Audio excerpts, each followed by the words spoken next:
Let me tell you of the days of high adventure.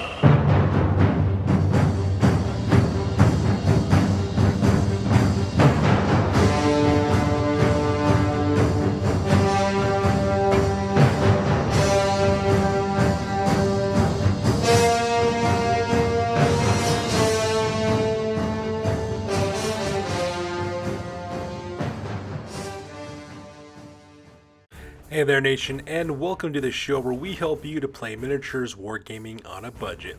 It is I, Commander Cheapskate, and we are back on an episode of the Golden Age. This is a series of Warhammer Fantasy Battle Reports, and this is Battle Report number 134. It is a 3,000 point battle that is fought between Dark Elves as well as Lizardmen. My friend Lady Domina is bringing House Daechir, the Golden Reavers of Skyros, her 3,000 point Dark Elves army, and I am bringing the Lizards of Waz, my 3,000 point Lizardmen army.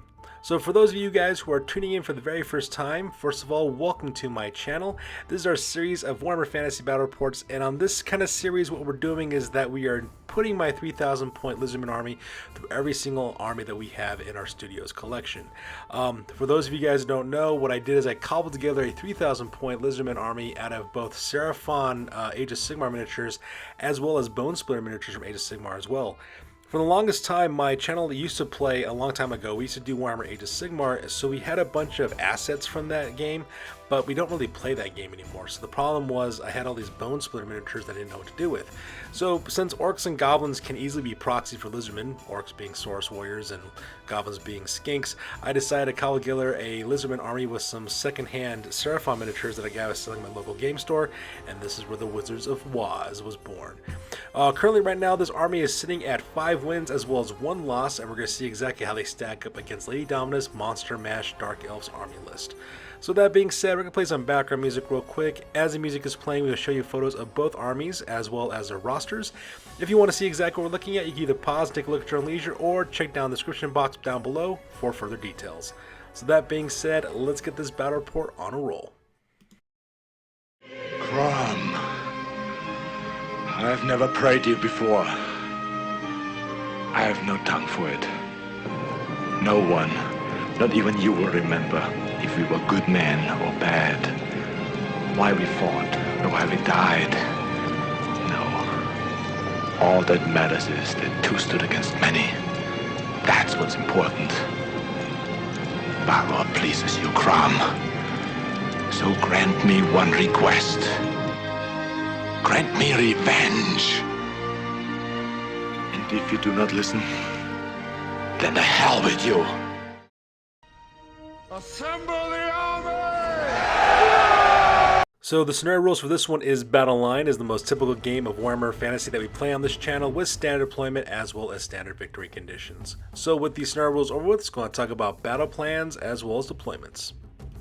So here's an overhead shot of the entirety of the table. As you can see, we were playing on a 4x6 table. My friend Lady Domina is deployed on the far side of the table, and I'm deployed on the near side of the table. So here's where the battle plan comes in. The battle for this one is going to be entirely determined on the flanks. The reason why is because of the way that Lady Domina has organized her army. On the left-hand side, she has a huge unit of 21 Colwyn Knights called the Crimson Blades of Karon Kar. So that is going to be a massive destroyer for this battle report. And at the same time, on her far right-hand flank, Lady Domina also has a bunch of monsters. She has a Charybdis, as well as a War Hydra. She has a Beast Lord on a Manticore, as well as a hero running a Dark Pegasus. Now, in her center is where all of her soft choices are located at, with her core units with spearmen as well as crossbowmen.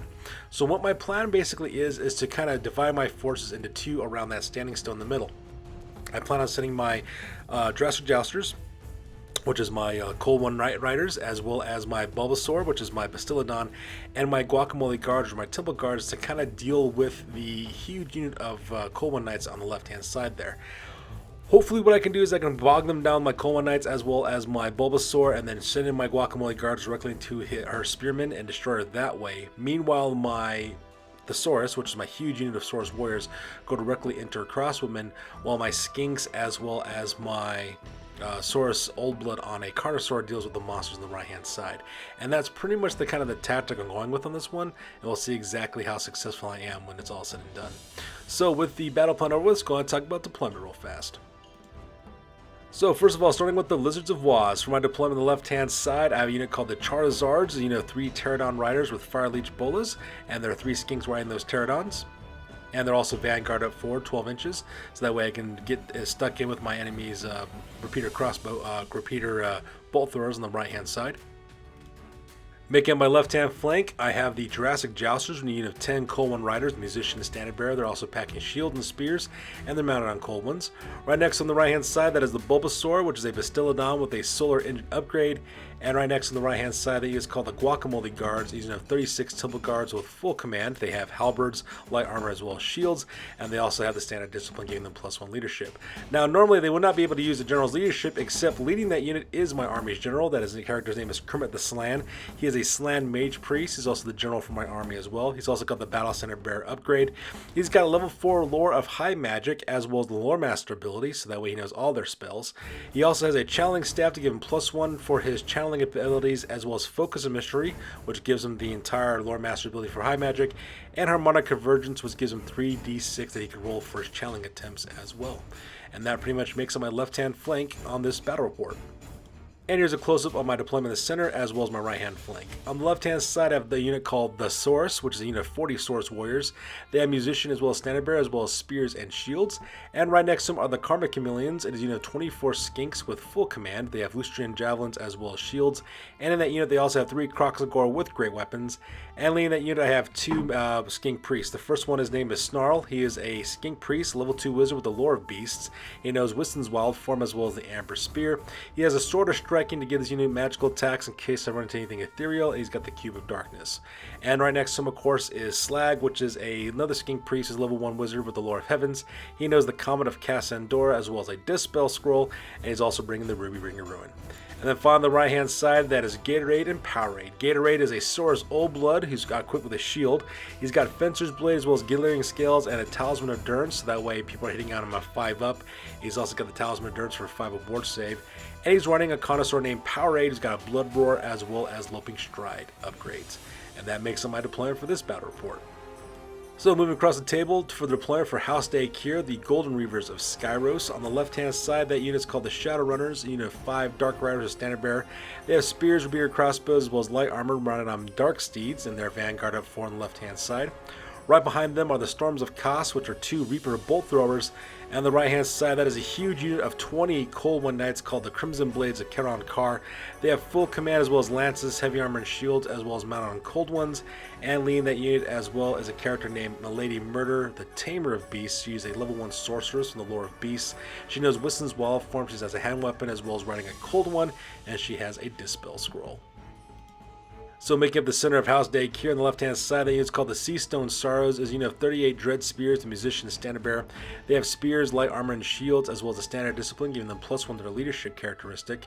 And at the same time, they can't use their General's leadership, which is not such a big deal because they're they're Dark Elves rather.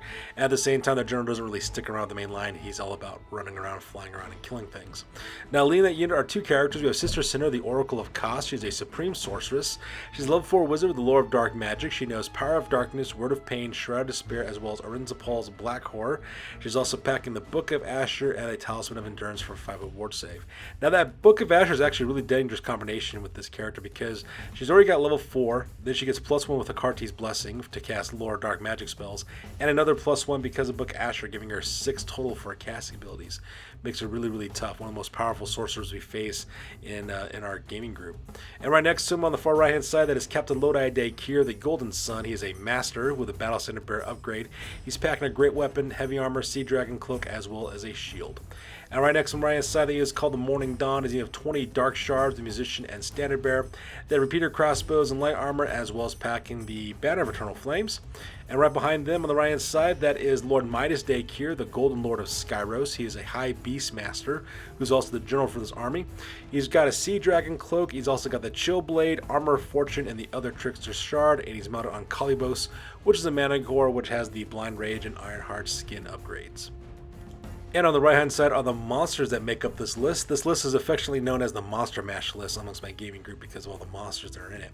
So first of all, on the right hand side, that is Virzil the Broken, which is a War Hydra with Fiery Breath upgrade. Right next to him on the right hand side, that is called Rathric the Maul, which is a Charybdis. And lastly, on the right hand side as well, we have Mistress Iridani, the Consort of Dagon. She's a master who's got a great weapon, heavy armor, sea dragon cloak, as well as a shield. She's wearing the Cloak of Twilight and running a Dark Pegasus. And that makes up Lady Dama's deployment on the right hand flank. And Vanguard of 412 inches on the right hand side, that is a unit called the Shacklemore Seers. These unit of 5 Doomfire Warlocks with a Master of Warlocks upgrade. They have hand weapons as well as Dark Steeds, and they have the spells of the Cursed Coven, which is basically Slow Blight as well as Doombolt. And that pretty much makes the deployment for Lady Domina for this battle report. So with deployment over with, we go directly to the top of turn number 1, and both Lady Domina and I roll off for initiative to see which of us will be going first. So that takes directly to the top of turn number 1, and the Dark Elves get the initiative on this one. And just like I said before, the fight will be primarily along the flanks on this one, and Lady Domina does exactly that tactic. As you see on the right hand side, the first thing she does, of course, is that she doesn't declare any charges, but she does march up the Doomfire Warlocks all the way along the right hand side, so that way the Shacklemore Seers have a perfect line of sight directly down my entire main axis for my battle line. At the same time, Lady Domina also march flies up my lady, what's her name? Mistress Iridani, who is also the Consort of Dagon. She march flies up with her Dark Pegasus on the right hand side, followed by Lord Mydaas Daechir, the Golden Lord of Skyros, on Kalibos the Manticore, landing right there in the middle of the forest. At the same time, she also marches up Virzil the Broken as well as Rathric the Maul. Both those monsters take cover in the forest on the right hand side as well. Meanwhile, on the left hand side, the Shadowrunners, which is a unit of 5 Dark Riders, they just kind of move over to the left hand side a little bit to get closer to my Charizards, so that way they can open fire with their repeater crossbows. Meanwhile, the Spearmen from the Seastone Sorrows, they actually move up 5 inches forward. And I think the reason why she did that is so that way if I do take the bait and charge forward directly with my Guacamole Guards into those Spearmen, she can easily flank me with the Crimson Blades of Charon on the left hand side and the Morning Dawn on the right hand side. So I'm not going to go for that just because I don't want to worry about getting hurt too badly. The other thing, the reason why she also moved to a force, that way she gets closer to cast her spells as well, because Lord Dark Magic is primarily an offensive magic abilities lore, but their range is kind of short, so moving up forward is also a good way for her to blast at me as well with her magical spells. And that pretty much makes up the move phase for this one. So here's a close-up of the Shadowrunners getting ready to open fire with the repeater crossbows directly into my Charizards. And I'm kind of sad about that because the Pterodons are not exactly all that tough. They're only toughness 3. And here's a close-up of the Storms of Chaos getting ready to open fire with their Reaper Bolt Throwers, as well as the Crimson Blades of Charon Kar, that whomping huge unit of 20 Coleman Knights with a Sorcerer in there. That unit is absolutely terrifying. And here's a close-up of the Seastone Stars moving up, so that way they can kind of bait me to come forward and at the same time put them in range to use magical spells. And here's a close-up of the Morning Dawn getting ready to open fire with the repeater crossbows at long range. And here's a close-up of the Monster Mash moving along the right-hand flank with Virzil the Broken, Rathric the Maul, Lord Mydaas Daechir, the Golden Lord of Skyros, mounted on Kalibos, as well as Mistress Iridani, the Consort of Dagon. And finally, there's a close-up of the Shacklemore Series getting ready to open up some magical abilities along the main axis of my battle line. So with the move phase over with, we go directly to the magic phase. And during the magic phase, Sister Cinna, the Oracle of Kos, decides to open up with Power of Darkness. First of all, managed to get +1 strength off of the Seastone Staros, so now those Dark Elves are now strength 4. At the same time, she also managed to generate 3 additional Power Dice as well using that spell. Now, normally she would take a wound, but she was able to ward save with her Talisman of Endurance, so she's perfectly fine. Meanwhile, she was able to get off the boosted version of Word of Pain off directly onto the Guacamole Guard. So because of that, she does put -2 on the Weapon skill, Ballista skill, Strength, as well as the initiative of the Guacamole Guard. So that part was pretty brutal. I was unable to stop that spell from actually going off. So I decided to keep my Cube of Darkness as well as my Dispel Scroll in reserve. So I thought I could dispel it by using normal Dispel dice. Unfortunately, I was incorrect in that summation. And to make matters worse, the boosted version of Soul Blight was cast by the Shacklemore Seers, and as you can see in this photo, it impacted 3 of my units. It impacted the Sorceress, as well as the Karma Chameleons, as well as Gatorade and Power Raids. So those guys now have -1 strength, as well as -1 toughness. Now, normally I would try to dispel that, of course, using the Cube of Darkness or my Dispel Scroll, but unfortunately for me, though, Lady Domina got that spell off Irresistible Force. Klaatu! Veranda! So Lady Domina miscast 10 on that one, so because of the Shackle Merciers are no longer wizards, in fact they forgot both their spells of Doombolt as well as Soul Blight, so now they're just normal fast cav. Fast cav with 4 ward saves as well as poison attacks, but fast cav nonetheless. So during the shooting phase, Lady Domina had the Morning Dawn open up with rapid fire ability on their crossbows directly into the Karma Chameleons. Managed to kill 5 of those skinks, so that part was kind of sad. Able to do that because of the -1 to their toughness. They made these guys toughness, I believe, toughness 2 is what they made them. So they're pretty easy to get killed. The only reason why that unit is even around is because of the -2 to hit for both long range as well as rapid fire, so I got really lucky on that one. However, what was not so lucky was Gatorade and Powerade. Unfortunately for me, my friend Lady Domina opened fire with the 2 Storms of Kos, her 2 Reaper bolt throwers directly into Gatorade and Powerade. Unfortunately for me though, it slipped right through my ward save, so because I went directly into Powerade the Carnosaur, putting 3 wounds directly onto him, so that part was extremely rough. At the same time, the Shadowrunners also managed to kill one of the members of the Charizards, as well as put a floating wound on the other one, and luckily for me I was able to pass my panic check by losing one of my fighters, so things are not looking really good right now for my Charizards. Those guys aren't very tough to begin with, there's only 2 of them left, so that part was kind of rough. So with the shooting phase over with, we skip combat phase because no one's engaged in close combat, and we go directly to the bottom of the turn for the Lizardmen. So that takes directly to the bottom of turn number 1 for the Lizardmen, and this photo is taken after the move phase, and as you can see in this photo, I decide to go forward as quickly as I possibly can. If I stick around and just kind of hold back, I'm going to get shot to pieces by Lady Domina, and also probably get fully surrounded and fully involved if I'm not careful as well. So the first thing I do is I declare a charge with Gatorade and Powerade directly into Mistress Iridani, the Consort of Dagon.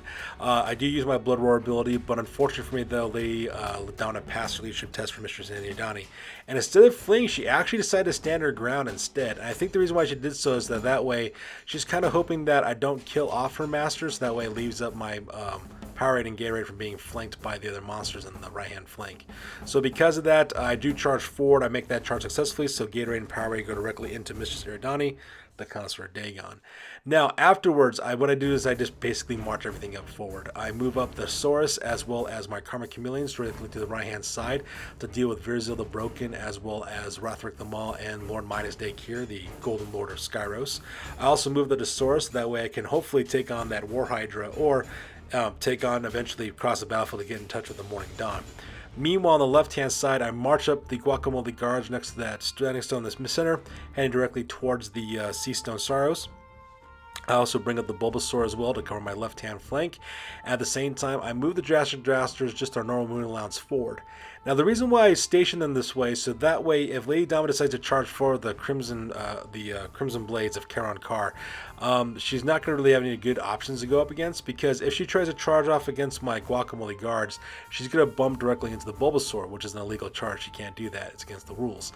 So that pretty much kind of forces her hand to go directly into my Jurassic Jousters, but if she does though, she's got the roll pretty high because she has to angle them such a way that she can get past those standing stones and go directly into my Jurassic Jousters, and that pretty much makes it that one as well. And I forgot to mention this as well, but I also charged in my Charizard directly into one of the Storms of Kos to engage that in close combat as well, and that pretty much makes up my movement phase for this one. So here's a close-up with the Charizards, going directly into one of the Storms of Kos. I have one of my Charizards missing, another one's got a floating wound, so I gotta destroy these war machines before they end up shooting apart my army, because imagine put some mean hurting on Powerade, the Carnosaur. And here's a close-up of the Bulbasaur, the Jurassic Jousters, as well as the Guacamole Guards, using the standing stones to kind of protect them as they move closer towards the main battle line for the House Daechir. And at the same time, there's a close-up of the Sorceress as well as the Karma Chameleons get ready to stand their ground from the assault coming from the monsters on their right-hand flank. And finally, there's a close-up of Gatorade and Powerade charging directly into Mistress Iridani, the Consort of Dagon, and I'm pretty excited to see exactly how this combat will go as well. So with the move phase over with, we go directly to the magic phase. And unfortunately for me, when I ran from the magic phase, when I rolled for the Winds of Magic, I rolled Snake Eyes. So because of that, magic phase pretty much fails in this one, which is kind of rough because magic is kind of important in my army, but you know, them's the breaks. So with the magic phase over with, we go directly to the shooting phase. And in the shooting phase, behold the power of poisoned attacks. I have my Karma Chameleons open up with their Lucian Javelins directly into Rothric the Maul, and crazy enough, I was able to put 2 wounds on that guy, which is absolutely fantastic. So now he's about, I would say about a third of the way dead, which is actually kind of nice considering how terrifying that guy can possibly be. And in the combat phase, my Charizards had no problem destroying one of the Storms of Chaos. Unfortunately for me, though, the crew members did put a floating wound directly onto one of my Charizards, but that was perfectly fine. After I destroyed that unit, I overran directly into the second member of the Storms of Chaos and engaged that Reaper Bolthor in close combat as well. Meanwhile, close combat between Mistress Iridani as well as Gatorade and Powerade was absolutely fantastic. Unfortunately, damage she was unable to add any wounds directly onto Gatorade or Powerade, which is absolutely fantastic. And I was able to put 3 wounds directly onto Mistress Iridani as well. Now you might be wondering, wait a minute, Commander Cheesecake, shouldn't Mistress Iridani be dead since she only has 2 wounds? Normally, I would say yes, but with the way that my friends and I play, when you ride Monstrous Beasts, you combine the wound profiles of both the mount as well as the rider, so she actually has 4 wounds, which she actually has, because that just makes more sense to us. So because of that, she does fail combat because of the 3 wounds I put on her. She does have to take a break test, and unfortunately for her, though, she fails that break test. Mistress Iridani flies back 12 inches in total, boxcar off the side of the table, and since I have the predatory fighter rule, I cannot test the restraint. I do have to go after her. I think I go over it forward, I think 7 inches when I'm going with Gatorade and Powerade. Now, unfortunately, that also leaves my rear as well as my left flank completely open for Mydaas Daechir to charge into me, but you know, those are the rules. I have predatory fire special rule, I have to chase. So from there, that takes us directly to the top of turn number 2 for the Dark Elves, and once again, this photo is taken after the move phase, and for the most part, Lady Damada starts taking the offense on the right-hand flank. The first thing she does, she charges with Mydaas Daechir, the Golden Lord of Skyros, as well as Kalibos. They go charging directly into the left-hand flank of Gatorade and Powerade. At the same time, she also declares a charge with Wrathwork the Maul directly into the Karma Chameleons. Of course, I have to take a terror test, and because of Cold Blood, I have no problem passing that, so I decide to shoot as a reaction to that. Managed to put 2 more wounds directly onto Wrathwork the Maul, so that part was kind of nice. Now, he does crash, of course, directly into my unit, and he can cause some damage, but he's got 4 wounds on him, so hopefully I can finish him off. At the same time, Virza the Broken also declares a charge directly into my Karma Chameleons. They have to stand their ground, of course, because they're currently fighting Wrathwork the Maw, so he charges in no problem. At the same time, the Shackle Mercenaries also go for another charge with a pincer attack directly in the back of the Karma Chameleons as well, so that part was kind of rough. Meanwhile, for the rest of the movement phase, the rest of our army pretty much stays exactly where they're located at. The Crimson Blades of Kenon Kar stand their ground, as well as the Storms of Chaos, because they're currently engaged in close combat with my Charizards. The Morning Dawn also stands their ground, so that way they can open fire. But the Seastone Sorrows, they'll move back. They march backwards 5 inches to drive the rest of the main line, because my army is slowly within range, so she doesn't need to stick out forward and get me with spells. She can go back to the comfort of her main line and shoot her spells from a safer distance. And the last thing she does, of course, is she marches up the Shadowrunners up to the left-hand side and parks them to the bottom left-hand corner of my Jurassic Jousters. And that makes up her movement for turn number 2. So here's a close-up of the Shadowrunners, getting ready to cause all kinds of problems by either shooting me in the back with crossbows or manage to charge directly into a pincer attack, so that's pretty terrifying. And here's a close-up of the last of the Storms of Chaos, engaging close combat with my Charizards, as well as the Crimson Blades of Kenon Kar, just standing their ground for right now. And here's a close-up of the Seastone Sorrows, who fell back to the rest of the main line alongside the Morning Dawn, as well as the Morning Dawn standing their ground, so that way they could open fire with the repeater crossbows. And here's a close-up of Virza the Broken, Wrathwork the Maw, as well as the Shackle Morceers capturing my Karma Chameleons in a pincer attack, so that part's kind of rough. The nice part, though, was I was able to put 2 wounds directly onto Wrathwork the Maw when he charged 4 by standing and shooting as a reaction, so that guy has 4 wounds on him, which is absolutely fantastic. And finally, here's a close-up of Lord Mydaas Daechir and Kalibos charge directly into the left-hand flank of Gatorade and Powerade. And I'm really looking forward to see exactly how that combat goes. So with the move phase over with, we go directly to the magic phase. Unfortunately for Lady Domina, though, her magic phase was pretty lackluster. However, she was able to cast off Wiston's Wild Form with Milady Murder, the Tamer of Beasts from the Crimson Blades of Kenon Kar. She put it directly onto the crew member, the last of the Storms of Chaos, giving them +1 strength and +1 toughness. So now those crew members are strength 4, toughness 4 Dark Elves, which is pretty terrifying, all things considered. So the magic phase over with, we go directly to the shooting phase. The Shadowrunners open fire with the repeater crossbows directly into the back of the Jurassic Jousters, managed to kill one of my Cold One Riders, so that part was kind of rough. At the same time, the Morning Dawn also opens fire with rapid fire bolts from their repeater crossbows directly into the Sorceress, managed to kill 4 of my Sorceress warriors, so you know, not so bad. I have 40 warriors in total, so I have guys that I could spare to lose. So with the shooting phase over with, we go directly to the combat phase. And in the combat phase, oof, it was pretty brutal for my Charizards. I wasn't able to do anything against the last crew members of the Storms of Kos. That 4-up toughness, man, that really made a huge impact this time around. They, on the other hand, managed to kill off the one Pterodon rider that was carrying on a floating wound. At the same time, I managed to put another wound on my last one.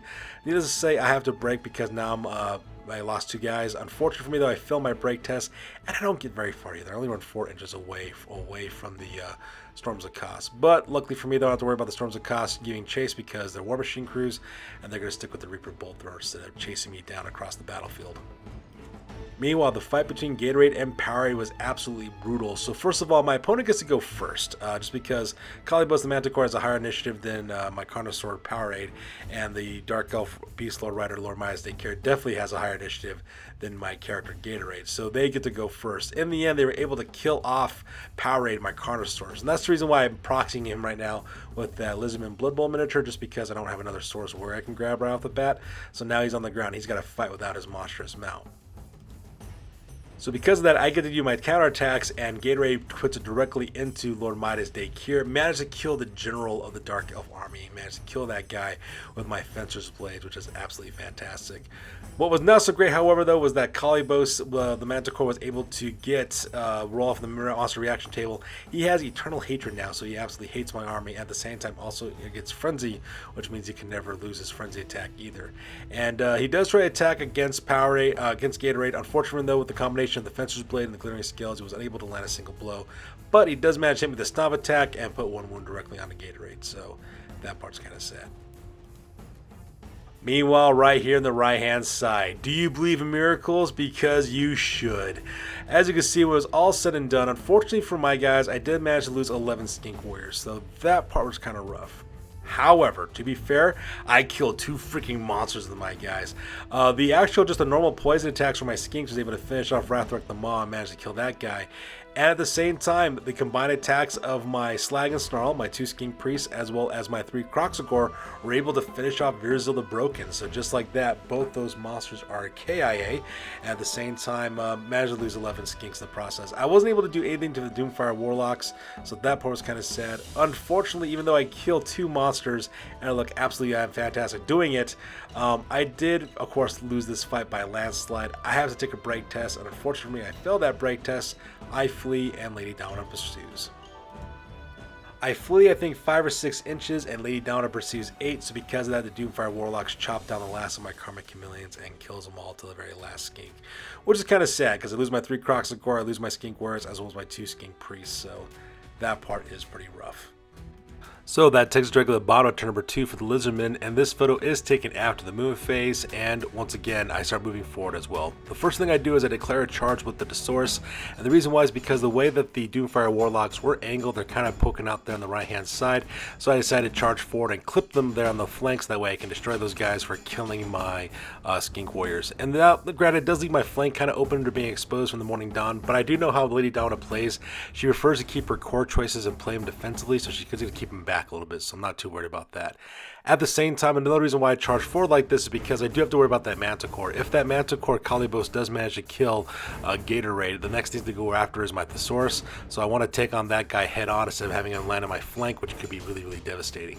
And so that's what happens there on the right hand side. Now I do declare a charge with the Guacamole Guards. Unfortunately, though, I failed that charge distance. I think I went forward, 5 or 6 inches right past that Standing Stone, and just kind of landed just a little bit short of trying to get their goal directly into the Sea Stone Sorrows. So in order to protect the left hand flank from the Crimson Blades, I decided to move up both the Jurassic Jousters as well as Bulbasaur.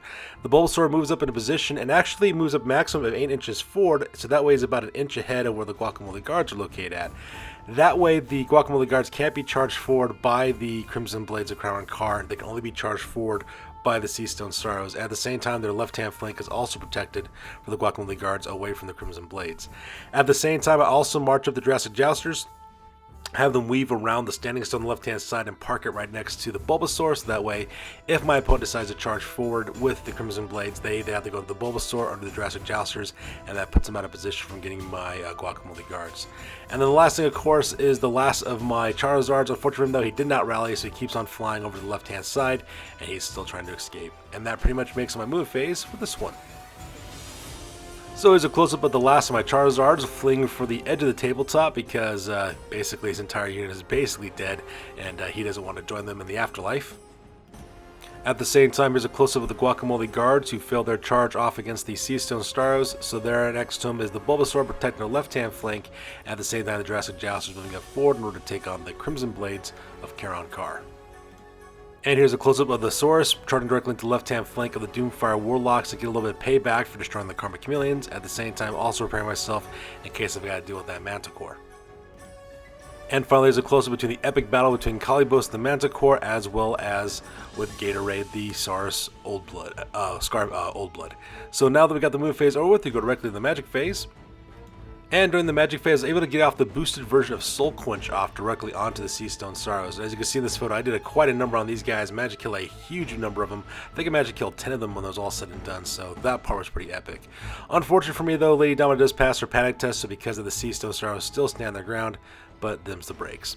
So with the magic phase over with, skip the shooting phase because my shooting elements are either fleeing or they're all dead, and we go directly to the combat phase.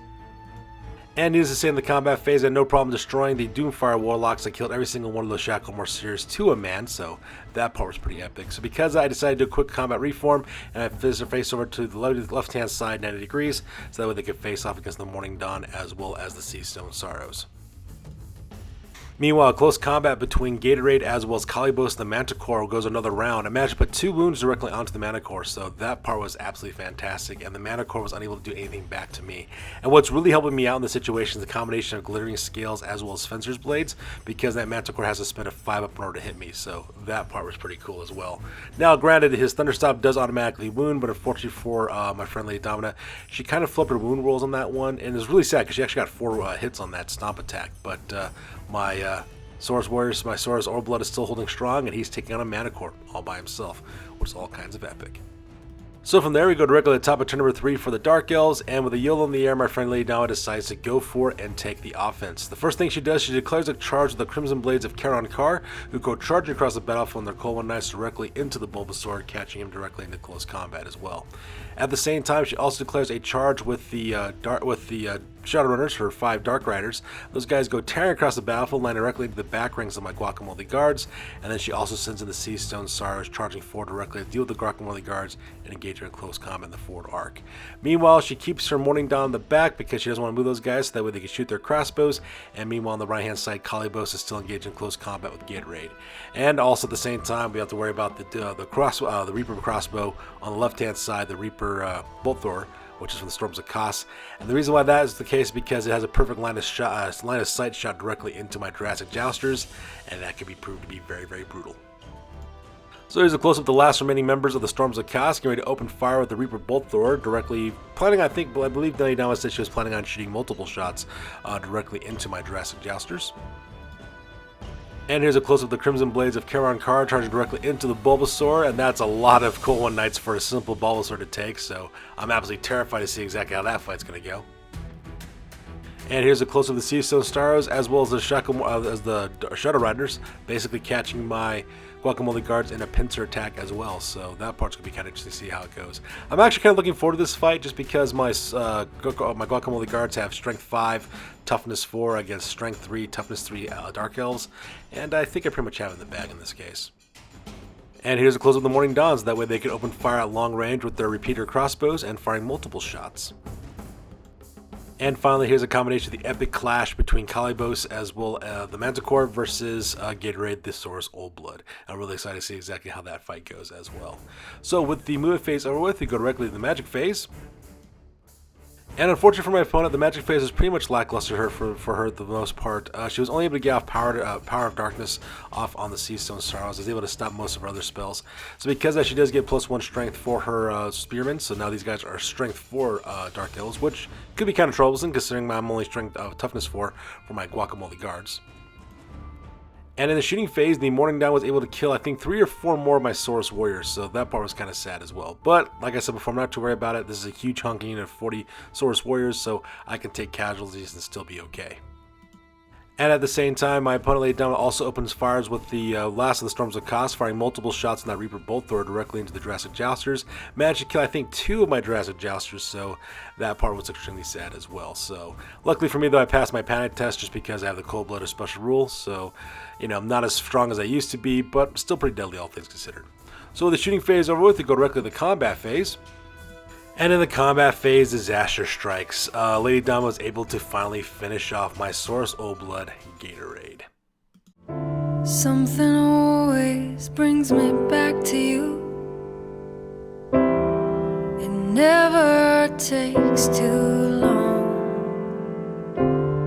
No matter what I say or do, I still feel you here till the moment I'm gone. In the end, what it was the Thunderstomp attack that she managed to land off directly onto Gatorade. The reason why is because she has to normally strike at a 5-up with her normal attacks because of the combination of Glittering Scales as well as with the Fencer's Blades. But she rolled a perfect 6 on her Thunderstomp, and out of those 6, 3 or 5 of them wounded, so because I did finish off Gatorade as well. So I was kind of sad about that. Now she does, of course, do a quick combat reform with Kalibos and Manticore to face off against my Sorceress, and that pretty much makes the combat over here in the right-hand flank. Meanwhile, combat between the Crimson Blades of Karankar as well as the Bulbasaur went about as well as you expected. The Crimson Blades had no problem whatsoever killing off the last of killing off my very Bulbasaur. That was kind of sad. I was able to, however, to kill one member of the Crimson Blades though, and that was because I fired as a reaction, charge reaction, with my Skinks riding on the back of the Howdah on the back of the Bulbasaur. So I was able to kill one of those guys with poison attacks, but that was about it. And because the Crimson Blades managed to kill off the Bulbasaur on their initial charge, they of course decide to overrun and they go crashing directly into the Jurassic Jousters. So now my Jurassic Jousters and the Crimson Blades will be engaged in close combat with one another. Meanwhile, close combat between the Guacamole Guards as well as the Seastone Sorrows and the Shadowrunners was an absolute bloodbath. As you can see, when it's all said and done, I do manage to kill 12 members of the Seastone Sorrows, so that part was kind of cool. And I also managed to kill every single last member of the Shadowrunners as well, which was totally epic. At the same time, I also lost 8 of my Guacamole Guards as well. Combined with the rank bonuses I also received, as well as my Battle Center Bear as well, I won this battle by a landslide. And unfortunately for Lady Dama, she does have to take a break test. She fails that break test, and I'm forced to pursue. And the reason why I'm forced to pursue is because of the predatory fighter rule. I don't have any skinks in this unit at all, so because of that, I can't really test for leadership to not restrain. So because I do have to pursue them, and I do. In the end, Lady Dama, I think, ran away 8 inches, I believe is what it was, but I pursued 10. So because I go charging right past the Crimson Blades of Karankar, slicing down the last of the Seastone Stars to the man, at the same time killing Captain Lodai Daechir, the Golden Sun, which is the army's Battle Center Bearer, as well as Sister Sinner, the Oracle of Kos, which is the Supreme Sorceress for this army. And I just netted myself a bunch of juicy points. So from there we go directly to the bottom of turn number 3 for the Lizardmen, and this photo is taken after the movement phase, and as you can see, I decided to take the offense and to try to destroy my opponent as quickly as possible. The first thing I do is I declare a charge of the Source, who goes charging across the battlefield and go directly into the Morning Dawn. Now the Morning Dawn, of course, does like to stand and shoot as a reaction. I think they managed to kill 4 more of my Source Warriors from that, so because of that part was kind of sad, but my Source Warriors are still a threat to be reckoned with, and they can do a lot of destruction against them, especially against some really soft elf choices. Meanwhile, my Jurassic Jousters are currently engaged in close combat with the Crimson Blades of Karankar because they overran after killing my Bulbasaur and smashing directly into them. And then I do a quick reform real fast with my Guacamole Guards, having faced against 90 degrees to the left-hand side, getting ready to charge into the flank of the Crimson Blades. My hope here is that my Jurassic Jousters can last for an entire turn. If they can do that, I can then send in my, next 2 turns. Then I can send in my Guacamole Guards and catch in a pincer attack, and hopefully I can defeat them that way. And that pretty much makes it my move phase for this one. So here's a close-up of the Jurassic Jousters facing off against the Crimson Blades of Karankar as well as the Guacamole Guards, getting ready to charge directly into the right-hand flank when the opportune moment arrives. And here's a close-up of the Source going directly into the Morning Dawn and engaging those guys in close combat as well, which I'm super excited about. So with the move phase over with, we go directly to the magic phase.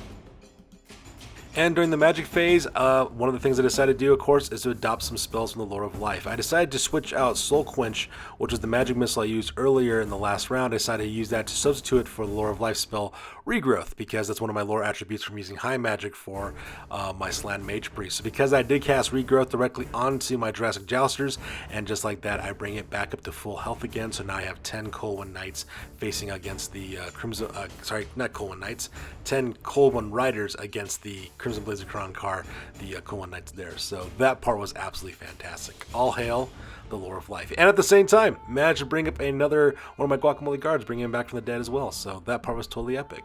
So with the magic phase over with, we skip the shooting phase and we go directly to close combat. So close combat between the Crimson Blades of Kronkar as well as Jurassic Jousters is actually pretty good, all things considered. Managed to kill 2 members of the Colwyn Knights from the Crimson Blades. They were able to kill one of my Jurassic Jousters as well. When it was all said and done, I believe this fight ended up being a tie, if I remember correctly. Yeah, because I got 2 wounds, but they also have a rank as well as a standard bearer. I have I have the 2 wounds. I also have the standard bearer. They kill one of my guys. They have a rank and a standard bearer. So yeah, it ended up being a draw for the most part. So like I said before, I was really hoping that my Jurassic Jousters could survive a little bit longer and wait so that way my Guacamole guards can charge the flank and finish them off. Meanwhile, the combat between the Thesaurus as well as the Morning Dawn was absolutely fantastic. Managed to kill 8 of those Dark Elf crossbowmen, and they managed to kill nothing from my Thesaurus as well, so that part was epic. Needless to say, my opponent lost by a landslide, so because that she does have to take a break test, she flees, and I pursue. I believe in the end she fled back 6 inches, but I pursued 9, so just like that, the Thesaurus cut down the very last remaining remnants of the Morning Dawn, and that part pretty much secures the victory for me on this one. And there you go, ladies and gentlemen, that pretty much ends the game with a victory for the Lizardmen. My friend Lady Domino realized she doesn't have enough assets left on the table to basically pull off a win on that one, so she decides to surrender and call it early. So with that being said, ladies and gentlemen, we're going to go directly to the After Action Report because this battle report is now officially over. That's it, man. Game over, man. It's game over. Sure, I could have stayed in the past. Could have even been king. But in my own way, I am king. Hail to the king, baby. Alright folks, now it's time for the After Action Report. This is the part of the battle report we talk about what went well, what went poorly, and what we can learn for the next time that we do battle. This is the After Action Report for the Golden Age Warhammer Fantasy Battle Report number 134, and this one ended up being a victory for yours truly. In the end, I was able to score 2,314 victory points, while Lady Dom was able to score 1,462 victory points. In the end, I lost Gatorade and Power Raid, Slag Snarl, the Karma Chameleons, the Charizards, as well as the Bulbasaur. Meanwhile, Lady Domino lost Sister Sinner, the Oracle of Kos, Captain Lodai Daechir, the Golden Sun, Mrs. Iridani, the Consort of Dagon, the Seastone Staros, the Morning Dawn, the Shadowrunners, 1 members from the Storm of Kos, Virzil the Broken, the Shacklemore Seers, and Rathric the Maw. This game was a marked improvement from my previous fight that I had against the Wood Elves. I'm really glad I went back to this original list, and a lot more staying power with my core units being large behemoths that are difficult to destroy, which is a really, really important aspect of the tactics I have for this army as well. And I was really proud of my performance with the Karma Chameleons. Yes, they were destroyed and they're overran by the Shacklemore Seers, but they took on a Charybdis as well as a War Hydra and they killed them both. Skinks did that all by themselves, so that part was really awesome as well. Now, I keep on saying this, of course, but I am thinking about changing out Gatorade and Power Raid's kit out just a little bit. The reason why is because while the Fencer's Blades and the Glittering Skills are a cool combination, it's a little too defensive for this build from what I'm trying to accomplish. I really need to give Gatorade some more buffs to his strength and make him more of a killing machine, but at the same time, though, I'm still kind of weighing the pros and cons of that as well, just because I do like his survivability. It's a really nice aspect of his character.